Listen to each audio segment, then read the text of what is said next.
When my daughter-in-law threw a glass of wine in my face, I saw not just betrayal, but the end of the illusion of family harmony. She considered the house her trophy, but I, betrayed by my son and his wife, sold it in a matter of weeks, took everything, and never returned. Before we continue, please subscribe to the channel and write in the comments what time it is where you are now. I straightened my tie in the car window before walking to the front door, checking that the knot sat properly centered. The leather document folder felt substantial under my arm, and the velvet jewelry box pressed against my chest through my jacket pocket. Everything had to be perfect for this moment. I'd rehearsed my speech during the drive from my place, imagining Logan's face when I announced what I'd decided. This house, this beautiful Spanish villa in Coral Gables, would officially become his. Violet opened the door before I could ring the bell. "Elbert, right on time." Her smile pulled tight across her teeth, not quite reaching her eyes. She wore a dress I didn't recognize, dark blue, expensive looking, with jewelry that caught the entryway light. "Come in. I made your favorite dishes." Had she? I couldn't remember telling her what those were. The dining room table gleamed under the chandelier, set with china I'd never seen before. New furniture crowded the space, a mahogany sideboard, upholstered chairs with brass studs. I'd owned this house for 32 years, inherited it from my parents who'd gotten it from my grandparents in 1960, and I barely recognized it anymore. Wine bottles stood open on the sideboard, labels facing out. French, expensive. "Dad." Logan emerged from the kitchen, wiping his hands on a dish towel. He looked thinner than last month, his shoulders hunched forward. "Thanks for coming." "Of course I came." I set the document folder on the side table, keeping the jewelry box in my pocket for now. "This is important." We sat. Violet poured wine into crystal glasses I'd never purchased, filling hers nearly to the rim. Logan's hands worried at his napkin, folding and refolding the corner. The first course appeared. She'd hired someone to cook, I realized, seeing the professional plating. More expense. I waited until she'd finished serving. The moment felt ceremonial, significant. I retrieved the document folder and placed it carefully on the table between us, smoothing the leather with my palm. "Logan, Violet, I wanted tonight to be special." I opened the folder, revealing the property deed on top, my grandfather's signature still visible in faded blue ink at the bottom. This house has been in the Cooper family for 3 generations. My grandfather bought it in 1960, when Coral Gables was still developing. He paid $12,000 for it. Violet leaned forward, her eyes locked on the papers. He passed it to my parents, who lived here for 40 years. They passed it to me. And now, I paused, wanting the words to carry proper weight. "Now I'm ready to pass it to you, Logan. Next week, I've arranged for a notary to make the transfer official. The house will be yours." "Finally!" Violet's voice cracked across the table like a whip. "Do you know how long we've been waiting? 3 years, Elbert. 3 years of our lives in limbo." I blinked, confused. "Waiting? Violet, I don't understand. I'm giving you the house to live in, to raise your family in." "Live in?" She laughed sharp and high. "We don't want to live here. We want what's ours. I have buyers lined up. 2.1 million. We could finally start our real life, move to a better neighborhood. But you keep stringing us along with your sentimental garbage about family traditions." The room tilted slightly. "Buyers? You want to sell it?" "Of course we want to sell it. That's the whole point." She stood now, her chair scraping back. "What did you think? That we'd waste our best years in this outdated house, in your outdated neighborhood, playing happy family? We need that money, Elbert. We've earned it by putting up with your endless delays and your controlling—" "I'm not trying to control anyone." I kept my voice level, the way I'd learned to do in court when proceedings turned heated. The house was meant as a home, for family, for generations. We don't care about your generations. Her hands slapped the table, rattling the crystal. "I already found buyers who'll pay 2.1 million.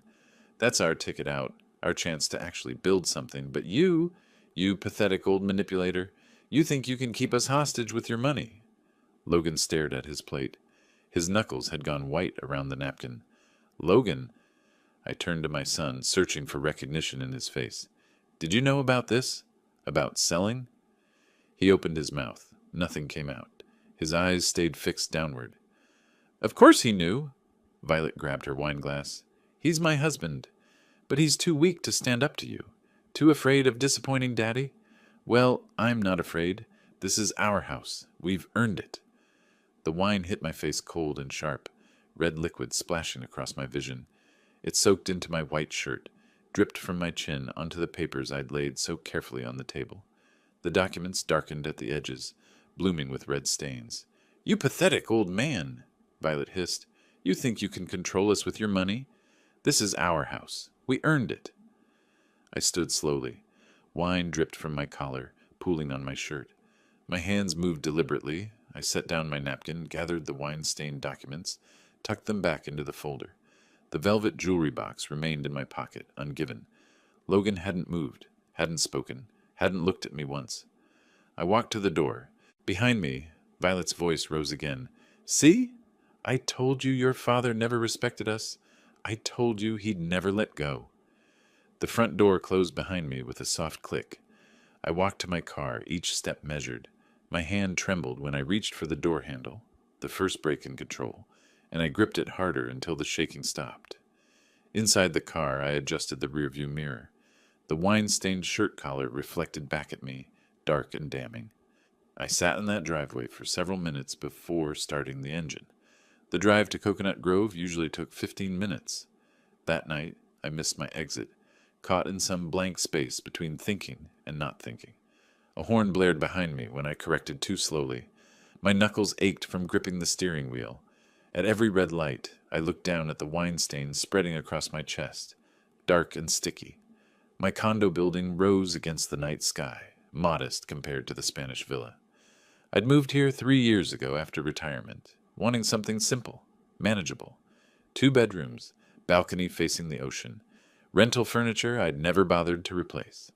The key stuck in the lock the way it always did, and I had to jiggle it twice before the door opened. I didn't turn on the lights immediately, just stood in the entryway, listening to the silence. After a moment, I walked to the bathroom and flipped the switch. The mirror showed me clearly. A 64-year-old man with gray hair, wine splattered across his white shirt like evidence at a crime scene. I touched the stain, felt where it had dried stiff against the fabric, traced the edge of it with one finger. My reflection stared back. When had I gotten so old? I couldn't sleep.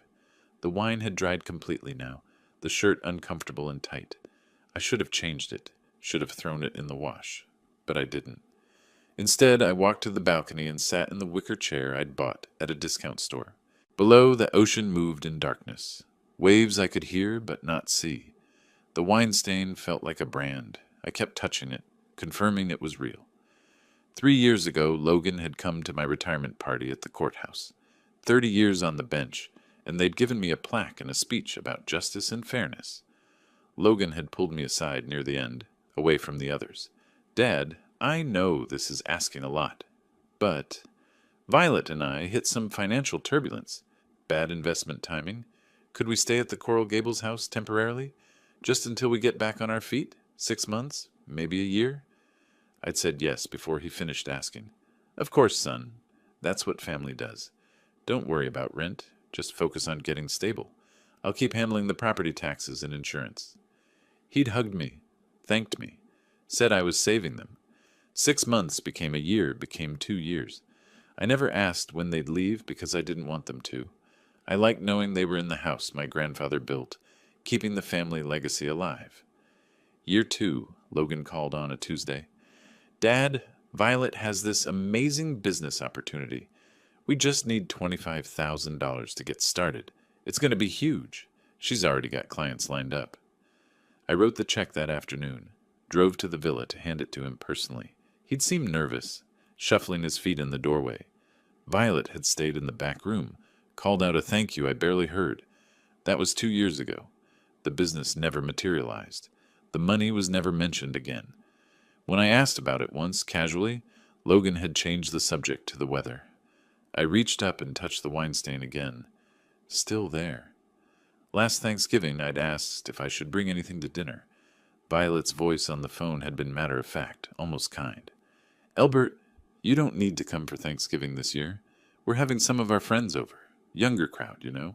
You'd probably be bored. Maybe we'll do Christmas? We didn't do Christmas. The sky began to pale, darkness shifting to gray.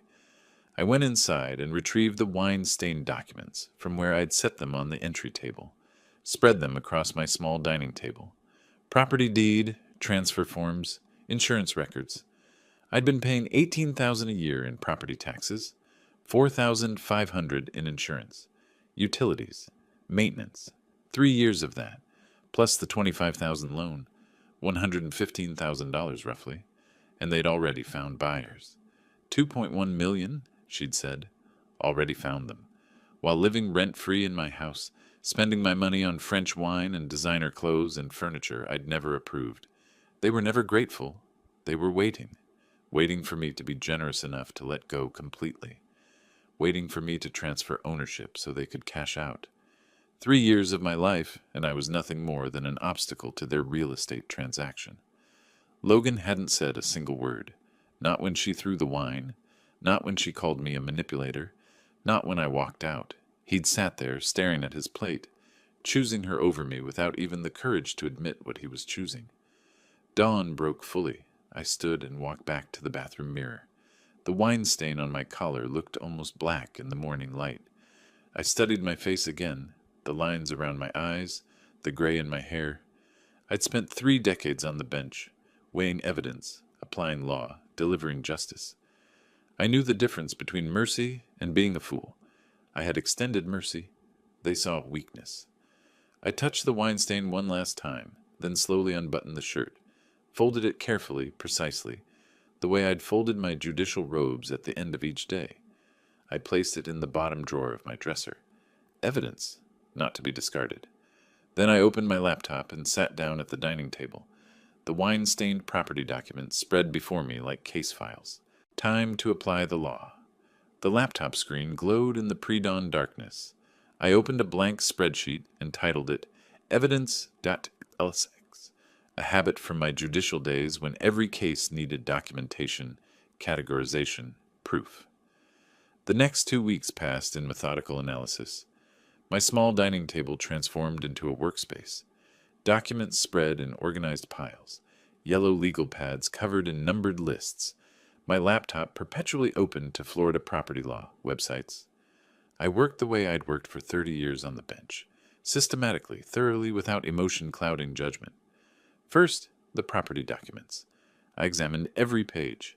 The original deed from 1960, my grandfather's signature in faded blue ink, the transfer to my parents in 1978, the transfer to me in 1993 after my father passed. Every single document carried one name, Cooper. My name, not Logan's, not Violet's, just mine. The property tax receipts told their own story. $18,000 per year for 3 years. $54,000 total, all paid from my retirement account.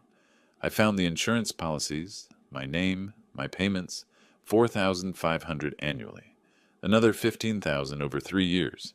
Utility bills, all in my name, roughly $7,000 per year. $22,000 more. Then the loan. I located the canceled check, $25,000, memo line reading, for Violet's business venture. I remembered Logan's voice on the phone that day, excited, promising it would be huge.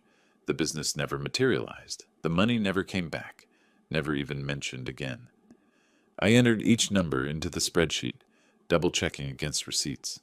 The keyboard clicked steadily in the quiet condo. When the final calculation appeared, ouch, $15,000, I stared at it for a long moment. Then I saved the file and closed the laptop. The legal research took another 3 days. Florida statutes, Section 83.5, was unambiguous. A property owner could terminate occupancy with 30 days written notice when no lease agreement existed. I read the statute 4 times, highlighted relevant passages, copied them into a document labeled Legal Framework. What kind of lease do you have with family? None. Because you trust them. Because you believe blood means something. By the second week, I had my strategy. I pulled out a yellow legal pad, the same kind I'd used for 30 years in chambers, and wrote at the top, 5-step plan. Step 1, retain real estate attorney for expedited legal sale. Step 2, Remove all personal property and family heirlooms before notification. Step 3. Secure buyer willing to accept standard closing timeline. Step 4. Serve legal 30-day notice to occupants. Step 5. Complete transaction and sever all contact permanently. I photographed the page with my phone, then circled Step 1. Below it, I wrote, Marcus Webb? With a question mark. Marcus had handled real estate cases in my courtroom years ago. Sharp, efficient, no tolerance for emotional complications. The hardest decision came on day 12. I opened my desk drawer and retrieved my current will. Single page, straightforward language. Logan Cooper, sole beneficiary. Retirement fund, $340,000. Investment portfolio, $280,000. Total, $620,000. I picked up my phone and scrolled to Diane Morrison's contact. My finger hovered over her name. Estate attorney, colleague for 2 decades, someone who knew my history. I pressed the button. Diane, it's Elbert Cooper. I need to revoke my current will and draft a new one. Complete removal of primary beneficiary. Her pause stretched long. Elbert, that's... Are you sure? Logan is your only son. Maybe you should wait until... I'm certain. Can you fit me in this week? Friday afternoon? I'll be there. After hanging up, I sat motionless for several minutes. This wasn't anger. Anger fades. This was correction of error, the same process I'd applied countless times from the bench when reviewing cases built on false premises. Evening of the 14th day, I called Logan's number. It rang 4 times, went to voicemail. I hung up and dialed again. Voicemail. 3rd call. 4th call. Each rejection noted mentally like evidence accumulating. On the 5th attempt, he answered, Dad, look, I've been meaning to call. I need to collect some documents from the house. I'll be there Wednesday at 10 a.m. Please be home. Documents? What documents? Dad, I'm sorry about Violet. She was just upset. She didn't mean... Wednesday, 10 a.m. I ended the call and set the phone down with deliberate care, the way I'd close case files after rendering final judgment. My hand didn't shake this time. The trembling from 2 weeks ago had vanished completely, replaced by something colder and more durable. I looked at my reflection in the darkened laptop screen. For 30 years, I'd maintained courtroom composure while delivering sentences that changed lives. I'd mastered the ability to speak with absolute authority, to make people understand through tone alone that discussion had ended and decision had been made. Logan heard it, that shift. 3 years of softness, patience, fatherly accommodation, erased in 8 words. He knew something fundamental had changed. Perfect. He should know. They both should. I opened my desk drawer and looked at the wine-stained shirt, folded precisely where I'd placed it 2 weeks earlier. Evidence, still preserved. Not from sentimentality, but from principle. The stain had darkened to almost black, permanent. I closed the drawer and returned to my yellow legal pad. Next to step 1, I wrote, Marcus Webb, Monday 9 a.m., and underlined it twice. Monday morning, I dressed the way I used to dress for court. Pressed white shirt, navy tie, charcoal blazer. In the bathroom mirror, I straightened the knot until it sat perfectly centered. This wasn't casual business. This was professional engagement, and appearance mattered. I arranged documents in my briefcase by category: property deeds, tax receipts, utility bills, the canceled check for $25,000. The wine-stained leather folder from the dinner went on top. The stains had faded to brown but remained visible, a reminder of why I was doing this. Marcus Webb's office occupied the 3rd floor of a building in downtown Coral Gables, 10 minutes from the Spanish Villa. The waiting area featured modern furniture and walls lined with real estate law books, spines perfectly aligned, professional, organized, exactly what I needed. Marcus emerged from his office at 9 precisely, mid-40s, expensive suit, confident handshake. Judge Cooper, good to see you again. Retired judge, I corrected, and it's just Elbert now. His office overlooked Miracle Mile. I sat across from his desk and opened my briefcase, removing documents one by one.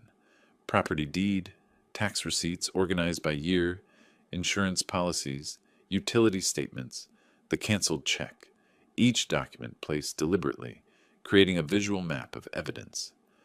I own a house in Coral Gables, I began, using the same tone I'd used for opening statements. My son and his wife have occupied it rent-free for 3 years. No lease agreement exists. It's family. 2 weeks ago, they made clear their intention to sell the property immediately upon transfer and split the proceeds. I've decided to sell it myself. Marcus leaned forward, examining the deed. Registered solely in your name. Correct? Inherited from my parents. No co-owners, no liens, no encumbrances. He reviewed the tax receipts, nodding. You've maintained all financial obligations. Every payment for 3 years. Property taxes, insurance, utilities. They've paid nothing. I slid the spreadsheet across his desk. Total financial contribution, $115,000. Marcus studied the numbers, then looked up. Mr. Cooper, legally you're in an absolutely strong position. The house is yours. No lease agreement exists. I assume because it's family. Correct. No formal agreement. They asked to stay temporarily 3 years ago. I agreed.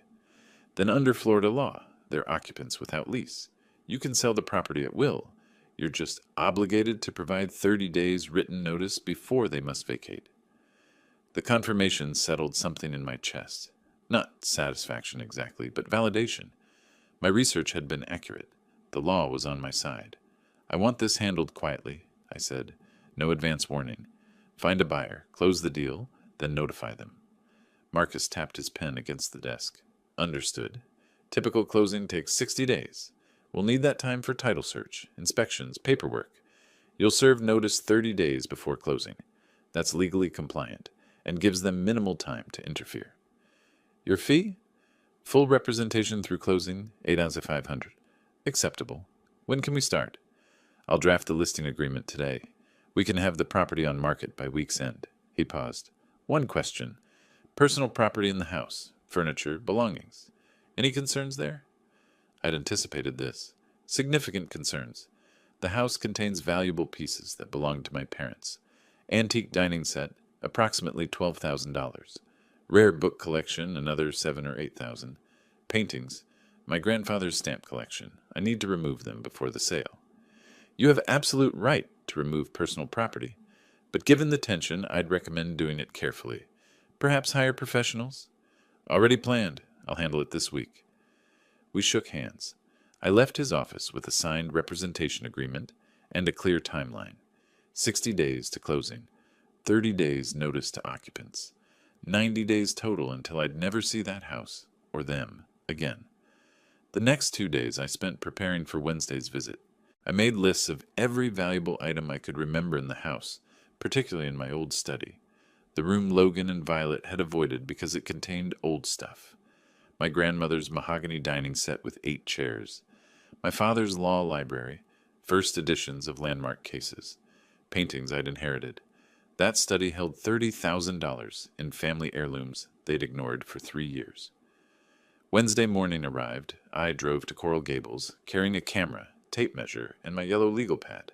The driveway looked the same, but I felt different pulling into it.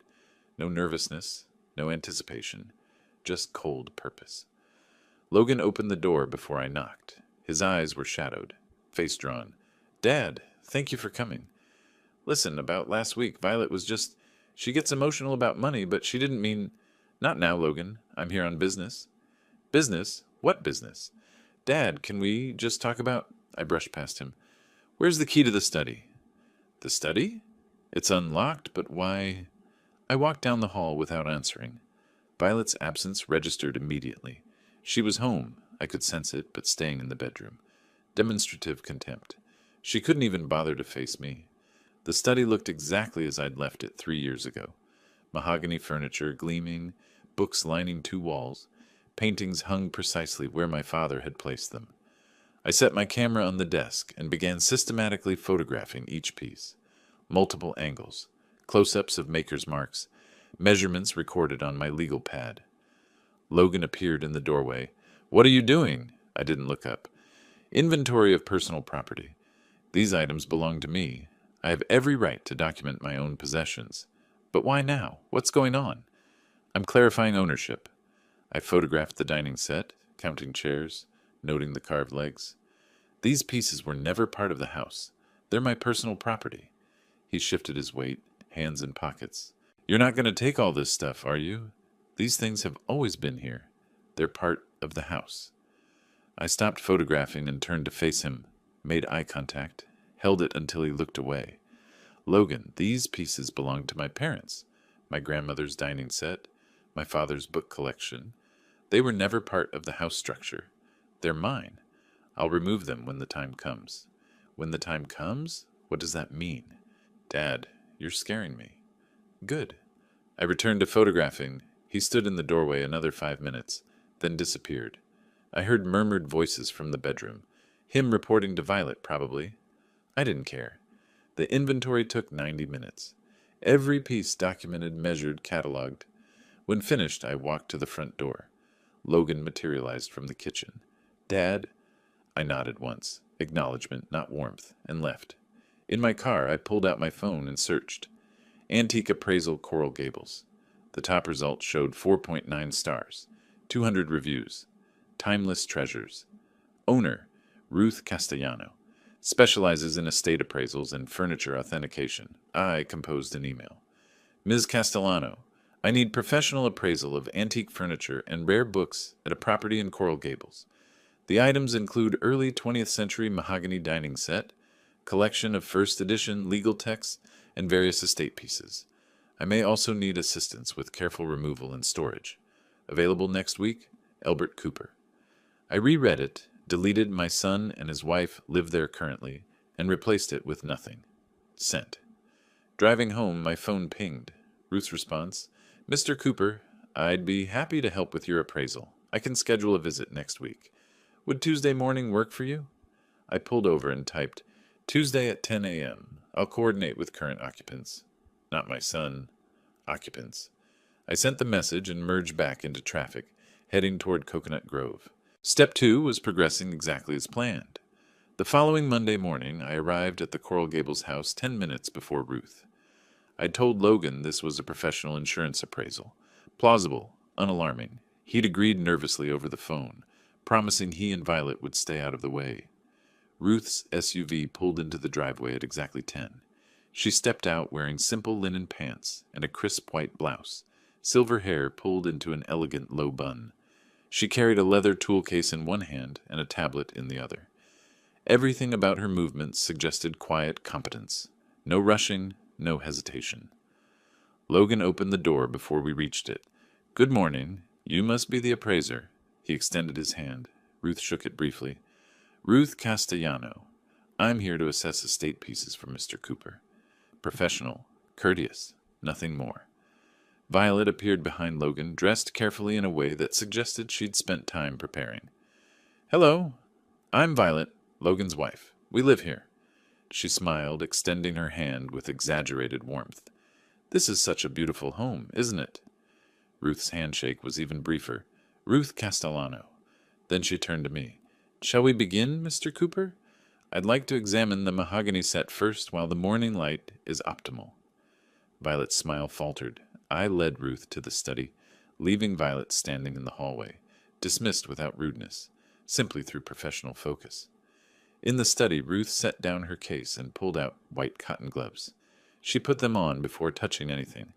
The gesture struck me, reverence for objects, respect for preservation. She ran her gloved hand along the dining table's edge, examining the carved details. Then she knelt, using her phone's flashlight to check underneath for maker's marks. Caribbean mahogany, she said quietly, her fingers tracing the wood grain. Hand-carved details, original finish. You can see the joinery technique here. 1920s craftsmanship. She pulled out a small jeweler's loupe, examining the carving more closely. Pre-revolution Cuban work. This is extraordinary. It was my grandmother's, I said. She brought it from Havana in 1959. Ruth looked up at me. Then it's not just valuable monetarily, it's irreplaceable. She photographed the set from multiple angles, made notes on her tablet. Current market value, $15,000 to $18,000. Possibly more to the right collector. But I suspect you're not interested in selling. Not yet. She moved to the bookshelves, running her gloved finger along the spines. When she reached my father's legal collection, she paused, carefully removed a volume. First edition Blackstone's Commentaries, 1803.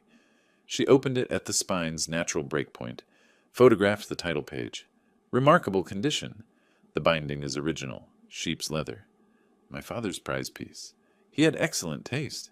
This is worth 3,000 minimum, possibly 5 to the right collector. She continued examining books, handling each with the same careful respect. Violet appeared in the doorway. So how much is all this worth? Her voice had an edge, calculating, just curious. Ruth didn't look up from the book she was photographing. My report goes to Mr. Cooper. If he chooses to share details with you, that's his decision. Professional boundary established. Violet's mouth tightened. She disappeared again. For the next 2 hours, Ruth worked methodically.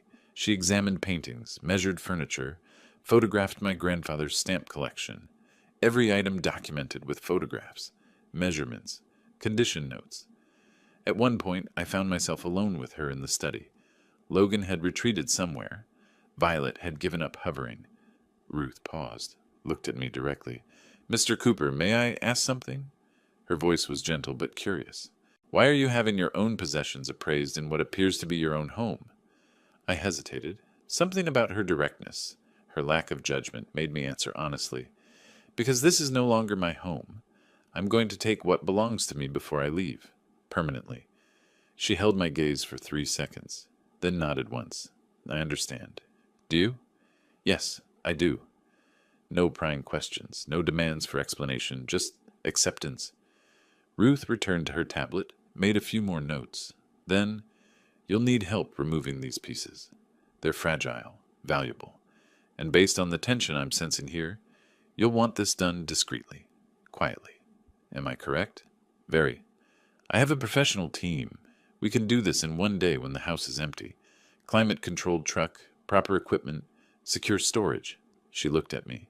If you trust me. I studied her face, the calm intelligence in her brown eyes, the steadiness of her posture. 3 years of manipulation had taught me to recognize genuine transparency. I saw it here. How much? 3,000 for removal and first month of climate-controlled storage. If you later choose to sell through my gallery, I take standard 20% commission. No pressure to sell. No hidden fees. She stated the terms without hesitation. Clear. Direct. That works. Ruth nodded. I'll need a day's notice to arrange the crew. You let me know when. We moved to the living room to finish the assessment. When Ruth completed her work, she handed me her business card. Simple, elegant design. Timeless Treasures, Ruth Castellano. Estate appraisals and authentication. At the door, she paused. Mr. Cooper, I don't know your full story. I don't need to know. But I recognize someone protecting what rightfully belongs to them. That takes courage. Or stubbornness? She smiled slightly. Sometimes they're the same thing. After Ruth left, I drove back to my condo. That evening, an email arrived. I opened the attachment, a comprehensive PDF report.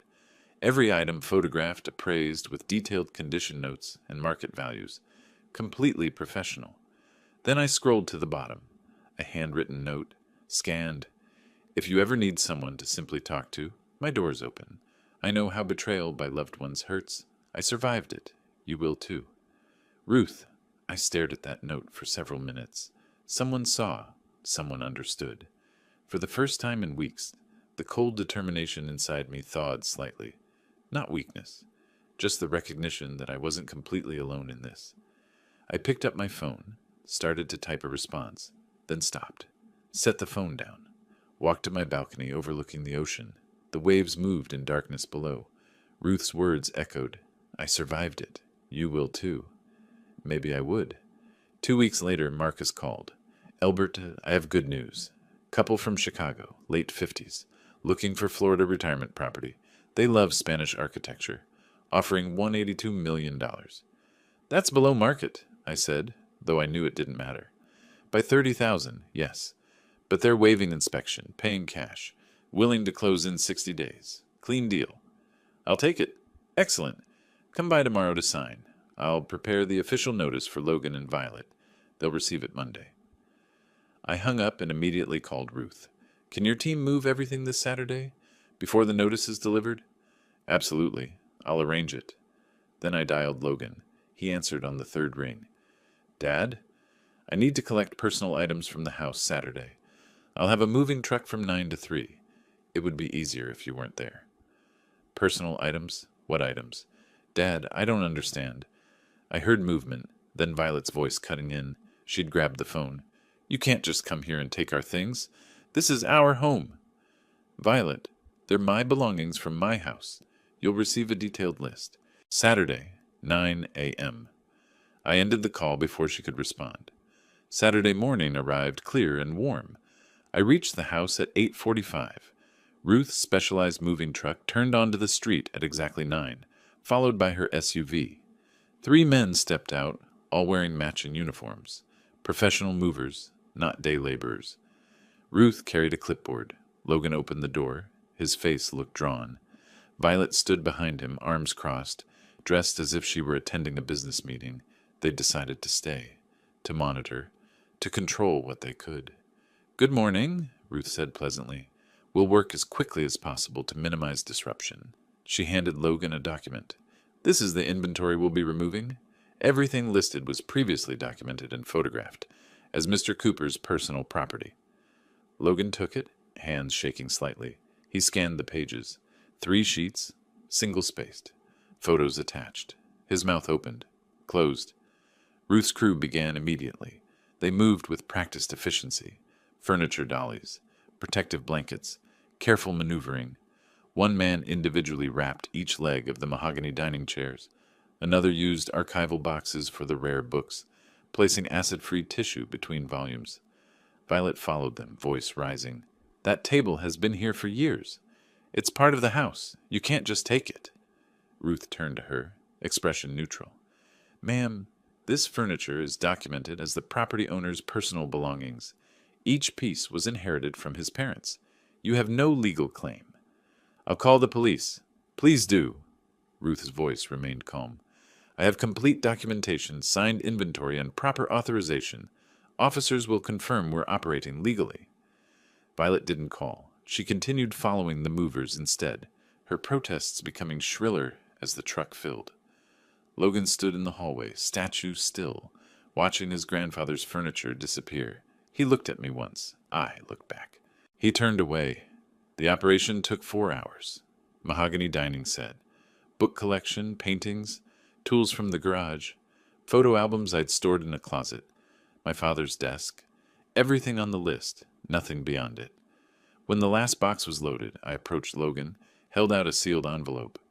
Complete inventory of everything removed. My parents' furniture, my personal books, my tools, my photographs, nothing that belonged to the house furnishings. He took it with both hands, opened it immediately, scanned the pages, looking for something to object to. Found nothing. Dad, why are you doing this? His voice cracked slightly. What are you planning? I looked at him directly. Logan, 3 weeks ago your wife threw wine in my face at my own table. You sat there, silent. You let it happen. That told me everything I need to know about where your loyalty lies. I was in shock. I didn't know what to. You had 3 weeks to call, to apologize, to take responsibility. You did nothing. That's also an answer. I turned toward my car. Behind me, Violet's voice rose to a shriek. We'll sue you. Our lawyer will tear you apart. You can't do this to us. I didn't turn around, didn't acknowledge her. Got in my car and followed Ruth's truck out of the driveway. We drove to her storage facility in Coral Gables. The crew unloaded everything into a climate-controlled unit. When finished, Ruth locked it and handed me the key. Come, she said quietly. Let me buy you coffee. You need to sit down. We drove to a small cafe in Coconut Grove, found a table on the terrace overlooking the bay. Ruth ordered for both of us. She seemed to sense I couldn't make even small decisions right now. When the coffee arrived, she reached across the table and covered my hand with hers. You handled that with remarkable composure, but I saw your face when Logan just stood there, not defending you. Again. I looked at our joined hands. He's my only son, my only child, and I just fought a battle against him. No, her grip tightened slightly. You fought for yourself against people who were using you. There's a distinction. A son protects his father when someone attacks. Logan hasn't been your son in a long time. The words hurt because they were true. I felt something crack in my chest. Not breaking, but opening. Doesn't make it hurt less. Of course it doesn't. You're allowed to grieve what you lost, but you're also allowed to survive, to protect yourself, to move forward. I looked up at her face. Why are you helping me? You barely know me. I know enough. I know what it looks like when someone refuses to be a victim. She paused, her thumb moving slightly against my hand. I spent 10 years rebuilding after my husband tried to destroy me in our divorce. I recognize that strength, and I recognize when someone deserves not to be alone in their fight. We sat in silence for a moment, her hand warm and steady over mine. For the first time since my wife died 5 years ago, I didn't feel completely alone. This wasn't just alliance anymore. It was connection, something neither of us had expected. Ruth's phone buzzed. She glanced at it, sighed. I should go. Client at 4. She squeezed my hand once more before releasing it. Call me this week, maybe dinner. I nodded. I'd like that. As she walked to her car, I watched her go, feeling something shift inside me. Not love, not yet, but the possibility of it. My phone vibrated. Text from Marcus. Notice sent via courier. Logan will receive it tomorrow morning. Let me know if there are problems. I typed back, there won't be. Tomorrow, Logan would learn the house was sold, that he had 30 days to leave. Tomorrow, the final phase would begin. But tonight, I had Ruth's warmth still lingering on my hand, and that made everything bearable. Monday morning, May 19th. I was making coffee when my phone rang. Marcus. It's delivered, he said. Courier confirmed signature at 10:03. Logan signed for it. I set down my cup. Thank you. Call me if there's trouble. There would be trouble, but it was the legal kind now, the kind I understood completely. The call came 40 minutes later. Violet first, naturally. My phone showed her name. I let it ring once, then declined. Immediate callback. Declined. Then a text, all capitals. You won't get away with this. We'll sue you. This is our house. I watched the message change to read, but didn't respond. 3 more calls from Violet over the next 10 minutes. Each declined before the first ring completed. Then Logan tried. I let it ring. Once, twice, 3 times. On the 5th ring, I answered. Logan. Dad! His voice cracked with panic. What have you done? You can't sell the house. We live here. This is our home. Our entire life is here. I kept my voice level, almost pleasant. Logan, this is my house. It's always been my house. I had every legal right to sell it at any time. You've received proper 30-day notice. That's more than sufficient under Florida law. But where will we go? He was breathing hard, words tumbling out. We have nowhere. No plan. How can you do this to us? That should have been your question 3 years ago when you decided to live in my house rent-free, or 1 year ago when you borrowed $25,000 and never mentioned repayment, or 3 weeks ago when your wife threw wine in my face at my own dinner table because I wasn't transferring the deed fast enough. Silence. Then rustling, the phone changing hands. You pathetic, cruel old man. Violet's voice raw with rage. We wasted years of our lives in this house. Years. Taking care of it, living in your shadow. You owe us something. You owe us this house. I smiled, though she couldn't see it. Taking care of it? Violet, I paid every bill. Property taxes, $18,000 per year. Insurance, $4,500 per year. Utilities, approximately $7,000 per year. For 3 years, that's over $115,000. You paid exactly 0. So no, I don't owe you anything. You have 30 days. I suggest you use them productively. I ended the call, opened my contacts, found Logan's name, pressed block this caller, then did the same for Violet. 2 taps. Years of manipulation ended. I placed the phone face down on my kitchen counter and returned to my coffee. The next few days brought exactly what I expected. Marcus kept me informed. Violet and Logan had consulted 2 attorneys, both of whom told them the same truth. No grounds for lawsuit, no leverage, no options. Elbert Cooper owned the property, gave proper notice, followed every statute. Clean. But Violet refused reality. She found Donald Kessler, an attorney whose website promised aggressive advocacy and creative legal solutions. Translation: someone willing to file frivolous suits for money. Kessler charged $5,000 up front. They paid it, adding to their mounting financial crisis. Marcus called me Thursday evening. They filed an emergency injunction, claiming oral contract, detrimental reliance. It's weak, but a hearing set for June 9th. Will it delay closing? Potentially. If the judge grants a temporary hold pending full hearing, our buyers are nervous. We'll handle it, I said. I know how to prepare for court. That same week, I saw Ruth almost daily. Coffee on Tuesday at a cafe overlooking the marina. Wednesday, lunch at a small bistro in Coconut Grove. Thursday, we walked through Vizcaya Gardens, talking about everything except the house sale, her years rebuilding after divorce, my judicial career, books we'd read, places we wanted to see. Friday evening, after she closed her shop, we met at a waterfront restaurant, sat on the terrace as the sun began its descent toward the bay, painting the water in shades of amber and rose. Ruth reached across the table, covered my hand with hers. The gesture was deliberate, gentle. I turned my palm up, receiving her touch. "Elbert, I don't know what's coming next for you," she said quietly. "The sale, what happens after, where life takes you. But I want you to know something. You're not alone. Not anymore." My throat tightened. "Ruth, I mean it. Whatever you need, someone to talk to, someone to just sit with, someone who understands what betrayal feels like. I'm here. I'll be here." I squeezed her hand, unable to speak for a moment. When I found my voice, it came out rough. "I know, and it means more than I can say." We sat in silence as the sun touched the horizon, her hand warm and steady in mine. For the first time since my wife died 5 years ago, I felt connected to another person. Not just alliance, not just gratitude. Something deeper, something that felt like the possibility of a future I'd stopped imagining. Ruth's phone buzzed. She glanced at it reluctantly. I should go. Early appointment tomorrow. But neither of us moved immediately. Finally we stood. There was a moment, brief, charged, where a kiss might have happened. But it didn't. Too soon. Not yet. But the possibility hung between us like a promise. I drove home feeling something like I hadn't felt in months.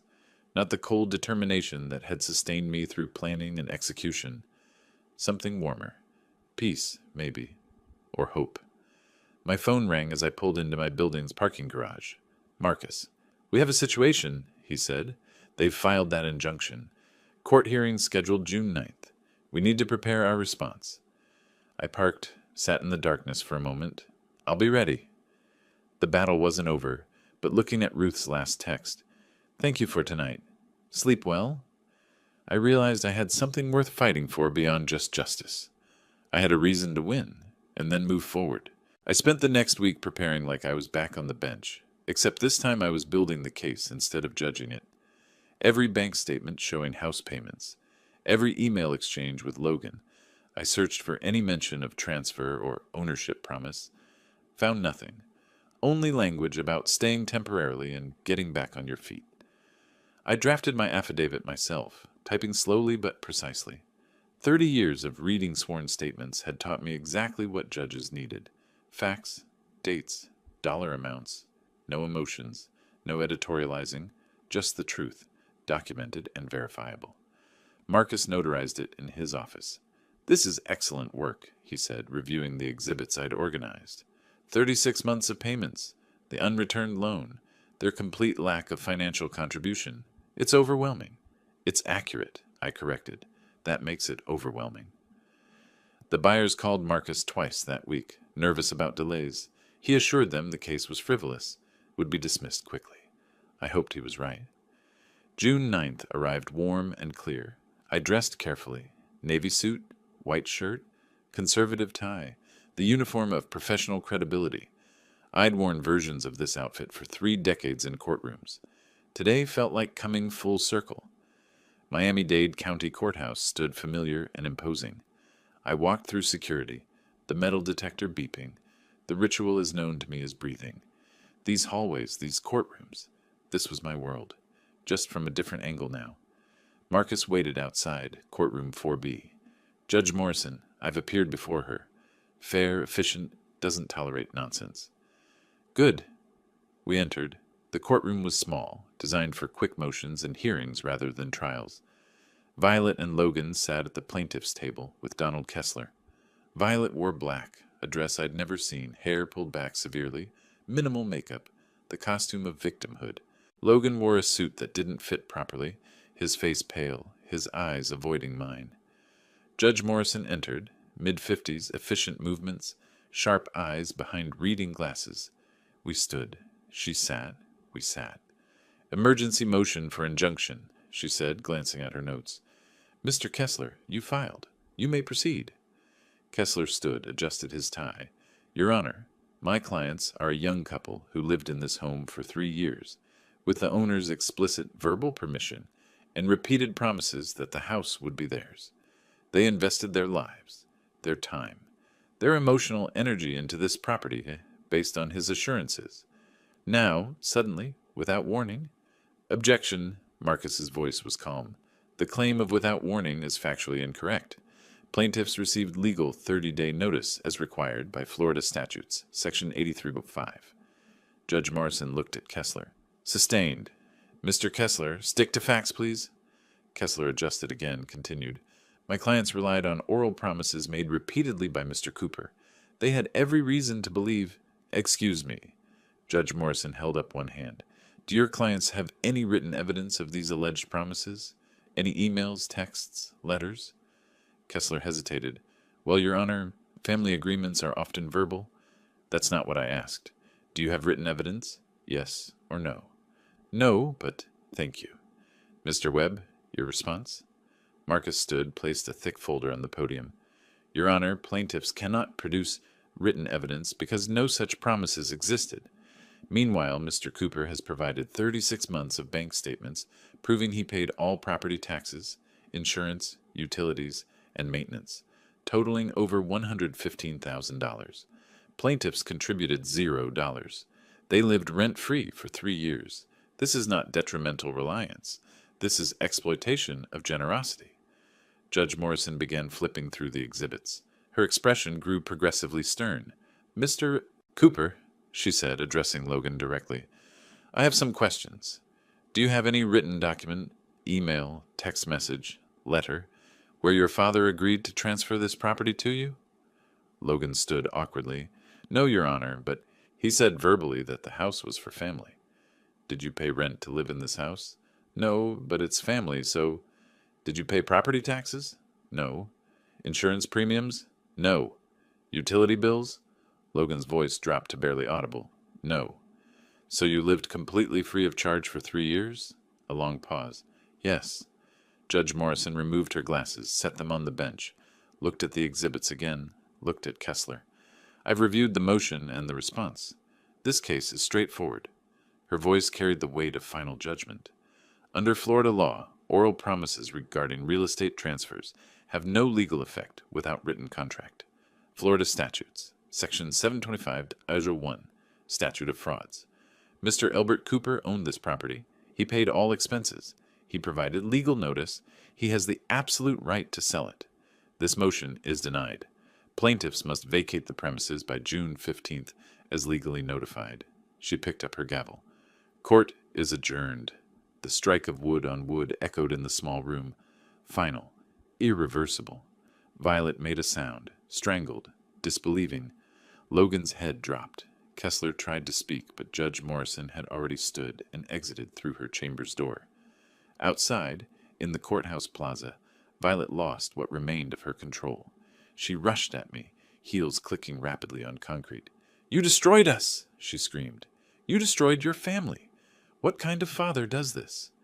I stood still, let her come. Let her rage wash past me.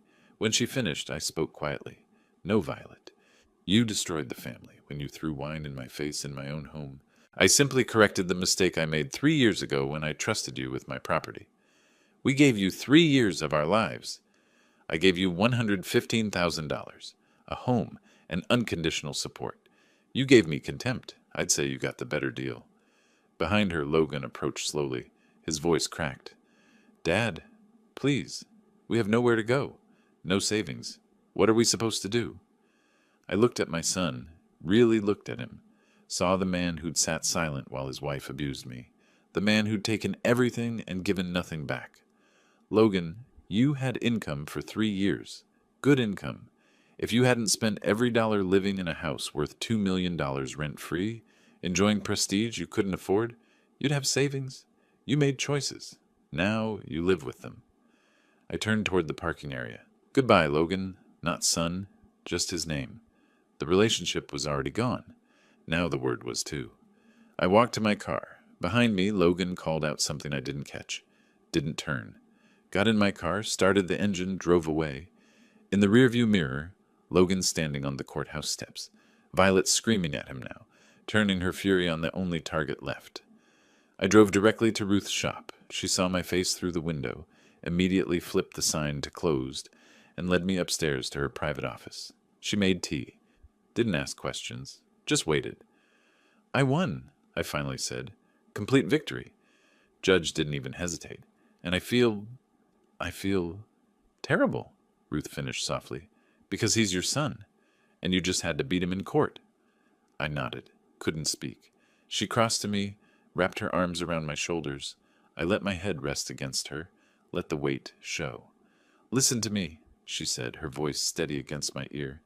You won a case against people who were exploiting you. A real son protects his father, defends him. Logan chose Violet's greed over your dignity every single time. He stopped being your son when he sat silent while she abused you. He's still my only child. I know. Her arms tightened. And you're allowed to grieve that. But you're also allowed to survive, to protect yourself, to move forward. We stood like that for a long time, her strength holding me up. Outside, afternoon light shifted toward evening. Eventually, she released me, wiped a tear from my cheek I hadn't known had fallen. Come, she said. I'm making you dinner. Real food. We're going to sit, eat, and talk about anything except your son and that house. I nodded, managed a small smile. As we walked to her car, my phone buzzed. Text from Marcus. Buyers confirmed. Closing proceeds as scheduled. June 15th, 2 p.m. The end was in sight, but looking at Ruth walking beside me, unlocking her car, glancing back with concern and warmth, I realized something else. The beginning was in sight too. June 15th arrived bright and cloudless. I met Marcus at his office by mid-morning. The closing ceremony was surprisingly mundane for something so significant. Papers spread across his conference table, 4 people reviewing documents in careful silence. Richard and Margaret Chen sat across from me, late 50s, excited about their Florida retirement, but maintaining professional composure. Their attorney checked contract clauses. The title company representative verified signatures. Marcus guided us through each page methodically. Initial here, sign here, date here. My signature appeared on page after page. The motion became automatic, almost meditative. Each stroke of the pen was a period ending a sentence, a door closing, a chapter finishing. The wire transfer confirmation appeared on Marcus's laptop screen. He turned it toward me. 1,740,000 deposited to account ending in 7823. I nodded. Richard Chen reached across the table, extended his hand. Thank you, Mr. Cooper. We'll take excellent care of it. I shook his hand. I'm sure you will. Marcus placed the keys in a small envelope, slid them across the mahogany surface. Margaret picked them up, smiled. Something in her expression, pure joy, uncomplicated anticipation, reminded me why houses should be homes, not weapons. That afternoon, Miami-Dade County Sheriff deputies knocked on the door at the Coral Gables villa. I wasn't there, but Marcus called to tell me. Logan had answered. Deputy Martinez, according to Marcus's contact at the sheriff's office, had read from the official eviction notice in the flat tone of someone who delivered hundreds of these. You have 24 hours to vacate these premises, Violet had screamed. The deputies had waited impassively until she finished, then left. Standard procedure. The next morning I drove past the house, just once from a distance, and saw the U-Haul truck in the driveway. Watched them carry boxes. Didn't stop. Didn't announce myself. Just observed from 2 blocks away, then drove home. They moved to Kendall, a rental apartment. Small. $1,800 a month instead of free. Marcus heard through courthouse connections that their financial situation had deteriorated badly. Credit cards maxed from attorney fees. No savings. The prestigious lifestyle they'd enjoyed at my expense had evaporated overnight. Over the following days, Logan tried calling. My phone showed number no longer in service. I'd changed it the day after closing. New number, clean break. He tried email. I'd closed that address too. Complete severance. 1 week after closing, I sat in Diane Porter's office.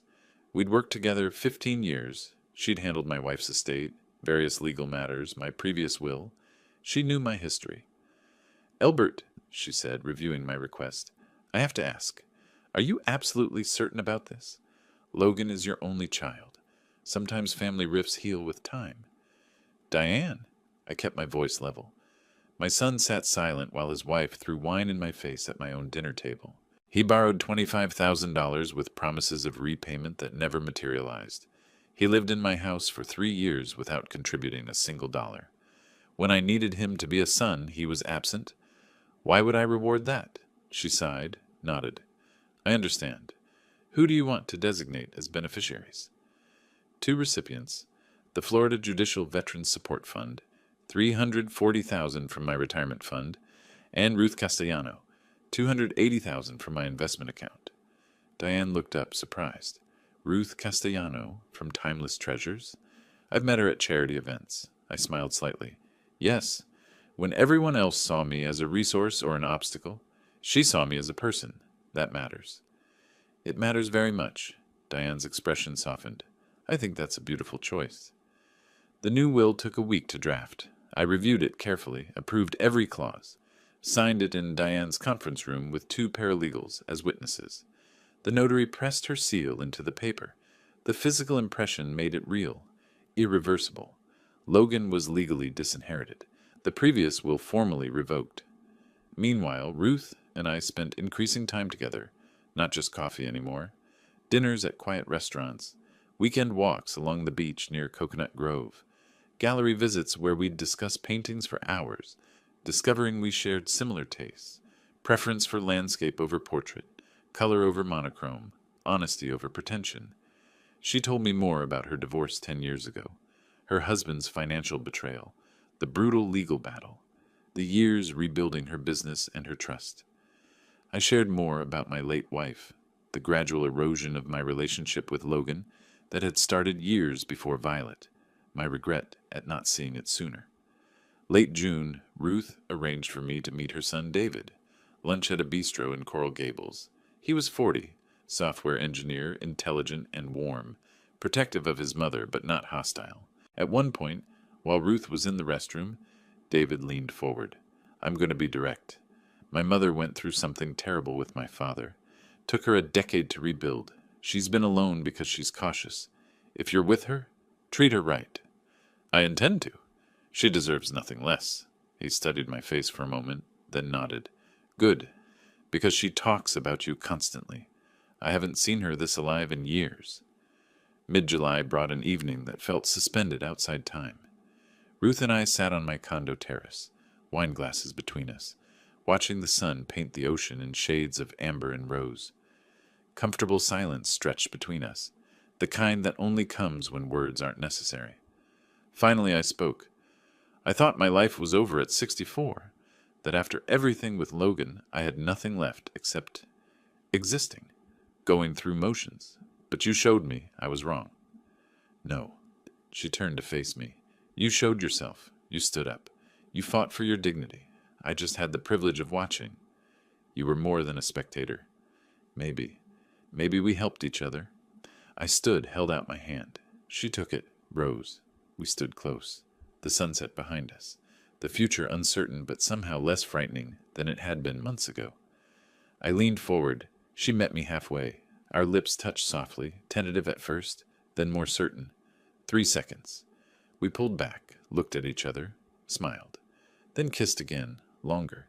My hand cupped her face. Her hand rested against my chest. Not desperate, deliberate. 2 people who'd earned the right to be careful with their hearts. When we finally separated, she rested her forehead against mine. "I should go," she whispered. "Early shipment at the shop tomorrow. Have dinner with me tomorrow night, somewhere nice. I want to celebrate." "Celebrate what?"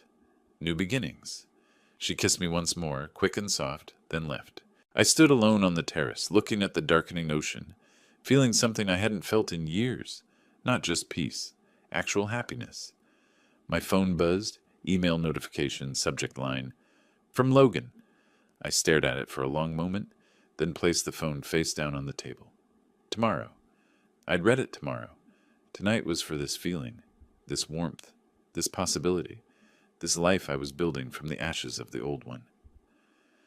Early August morning, I sat on my balcony with coffee, scrolling through emails on my tablet.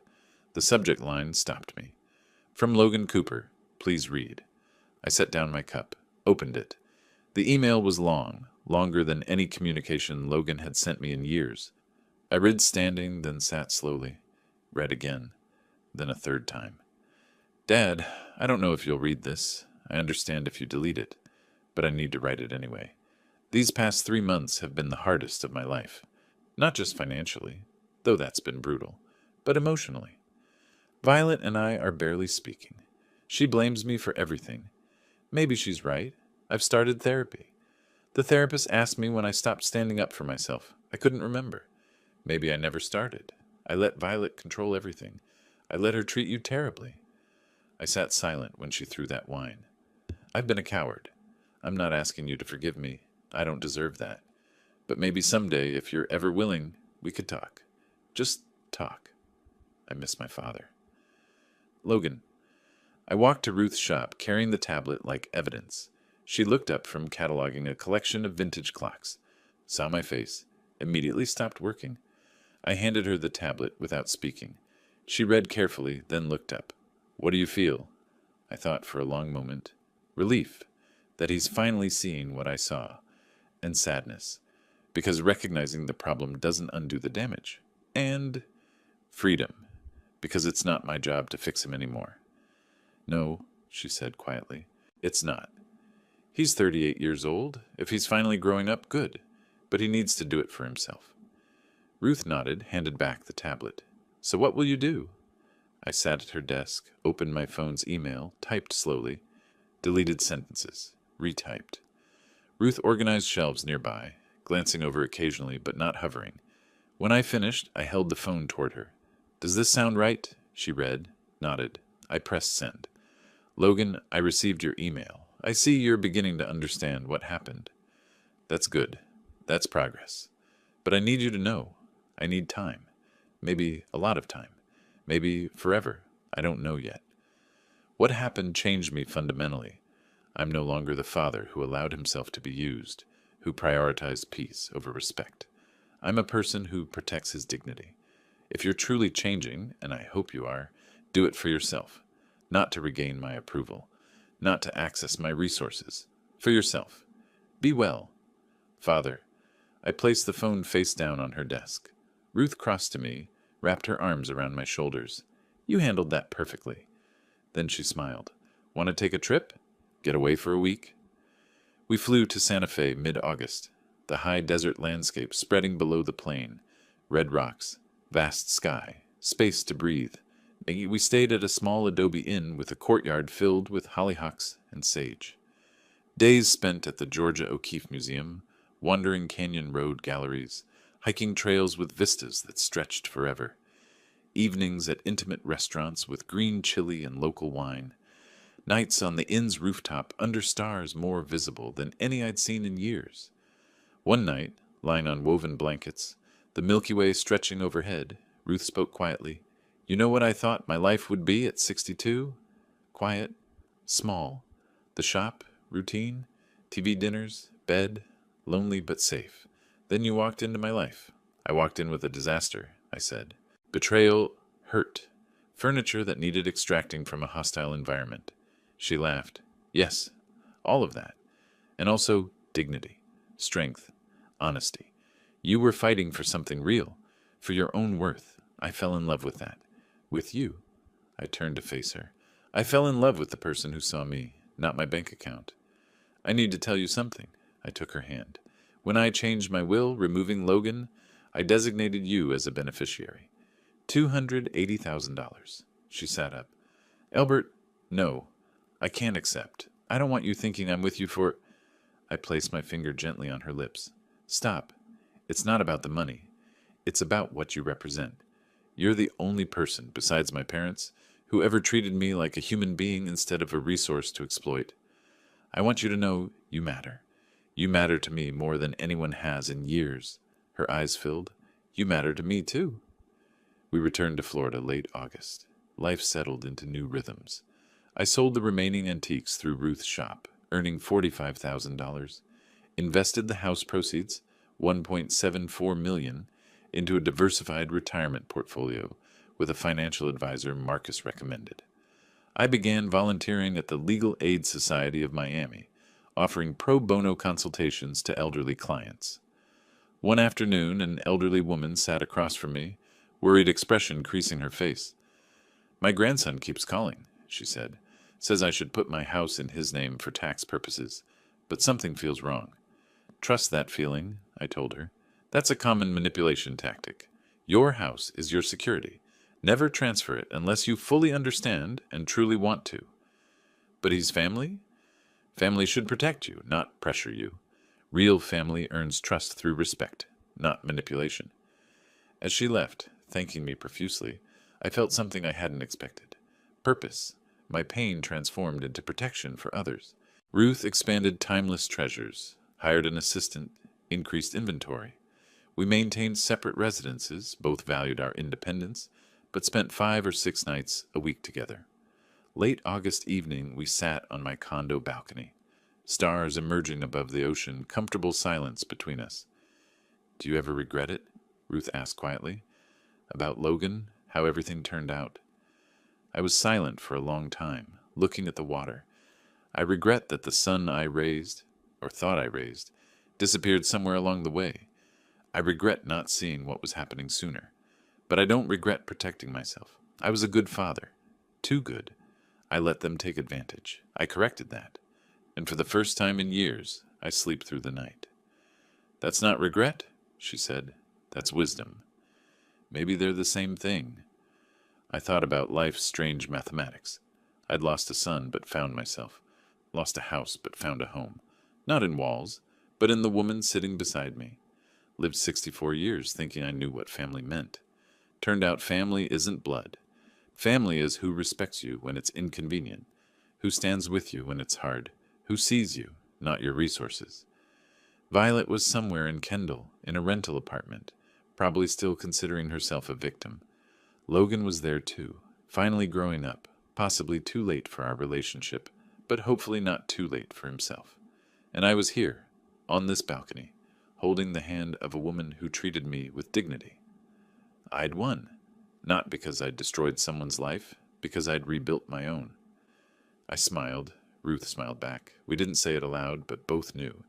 This was a real happy ending, not a fairy tale. Real, where the hero chose himself, protected his dignity, set boundaries, found love not through rescue or drama, but through mutual respect between two people who'd survived betrayal and learned what actually mattered. The ocean moved in darkness below. Stars wheeled overhead, Ruth's hand warm in mine. Justice achieved, life rebuilt, peace earned. I'd spent 30 years on the bench delivering verdicts. Now I'd delivered one for myself. I deserved better, and I'd made it happen. The rest was just living, and that, finally, was enough. If you like this story, please like this video, subscribe to the channel, and share your impressions of this story in the comments.